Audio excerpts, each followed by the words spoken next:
As you start looking at homes to buy, you'll come across some marked contingent or bumpable, depending on the listing service. The home isn't immediately available and it isn't quite sold yet either. In short, the seller has accepted an offer and their buyer still has to sell their own home.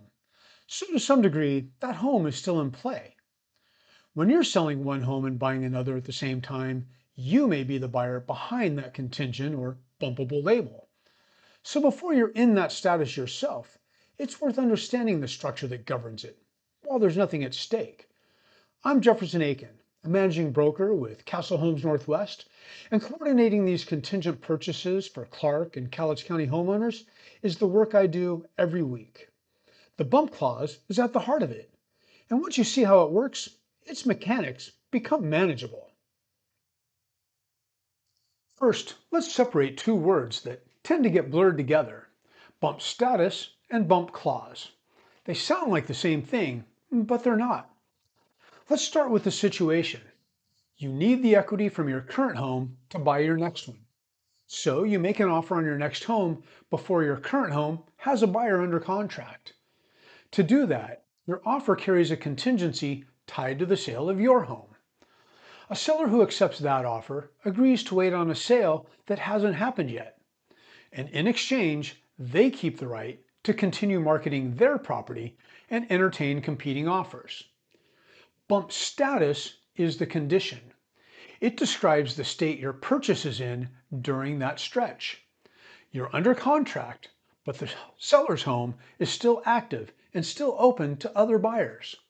Your purchase is real and binding, and at the same time, it carries a known temporary exposure. The bump clause is the mechanism. It's the specific provision in the contract that gives the seller the right to act when a stronger offer comes in. So bump status is the condition you're in. The bump clause is the provision that can change it. You can remain in bump status for weeks without that clause ever being used, because being in the condition and having the provision acted on are two separate things. Once you understand why this provision exists, almost everything about how it behaves starts to make sense. When you ask a seller to accept an offer contingent on your own sale, you're asking them to stop looking for other buyers and tie the sale of their home to the sale of yours. That's a meaningful concession. If on top of that, you're asking them to wait while you find a buyer, that introduces a delay they don't control. Without some protection, many sellers would decline a contingent buyer and wait for one without a sale contingency. The bump clause is what makes the seller willing to say yes. It lets them accept your offer while keeping a path open in case a better positioned buyer comes along. And you get something in return. You lock in a home you want before your own sale is finished or even started, which is often the whole reason for making a contingent offer in the first place. The clause balances both sides. The seller keeps their options and you get your foot in the door. It's meant to be mutually beneficial, not adversarial. This next part is what gets misunderstood most often, so I want to be precise about it. The bump clause doesn't let the seller act on interest or attention or curiosity. Another buyer touring the home doesn't affect your contract. A second party asking questions doesn't affect it either. And importantly, even a competing offer arriving on the table by itself doesn't change anything for you. The clause turns on one specific event, and that's the seller accepting a competing offer. Until the seller decides to take another deal, your contract stands exactly where it is, and you keep working toward the sale of your own home. That distinction tells you what this clause is and what it isn't. It isn't an ongoing condition working against your purchase day after day.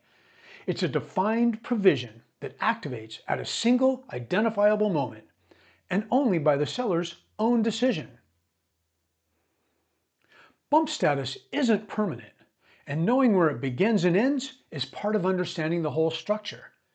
It begins at mutual acceptance on your purchase. That's the point where you and the seller have signed a binding contract. From that moment, your purchase carries the contingency, and the seller's home stays active. This is also where Washington State's timing requirements come in. In Washington State, unless you've negotiated otherwise, your current home has to be listed on the MLS within 5 days of mutual acceptance, and you have 45 days to secure a buyer under contract. Those requirements keep the contingency from remaining open indefinitely, which protects the seller who agreed to wait on you in the first place. Bump status ends when your current home reaches mutual acceptance with the buyer of your home. At that point, you've satisfied the condition the seller was waiting on. The bump clause is waived and the seller can no longer act on a competing offer. So the clause has a clear beginning and a clear end. It's a temporary stretch of the process tied to a specific milestone, not an open-ended condition hanging over you. So here's where that leaves you. You know what bump status is. You know what the bump clause does. You know the single event that activates it, and you know when it begins and ends. That understanding is the foundation. And it's worth being clear that it's only the foundation. Knowing how the clause works is a different thing from deciding what you'd actually do the day a bump notice arrives. That side of it, the choices in front of you and how to weigh them, deserves its own space. And I walk through that separately in a companion piece on what happens when another buyer bumps you. The homeowners who move through a contingent offer with the most clarity are the ones who understood the mechanism before they faced it and thought through their position while there was still room to plan. I've laid out how the bump clause fits alongside every other moving part in the Southwest Washington Homeowners Complete Guide to Buying and Selling at the Same Time. There's a free checklist you can download too. You'll find a link in the description below. Every homeowner's situation is unique, and working through how all of this applies to your specific circumstances is exactly how I help my clients every day. No pressure, no obligation. I'm Jefferson Akin. When you're ready to have that conversation, I'm here for you.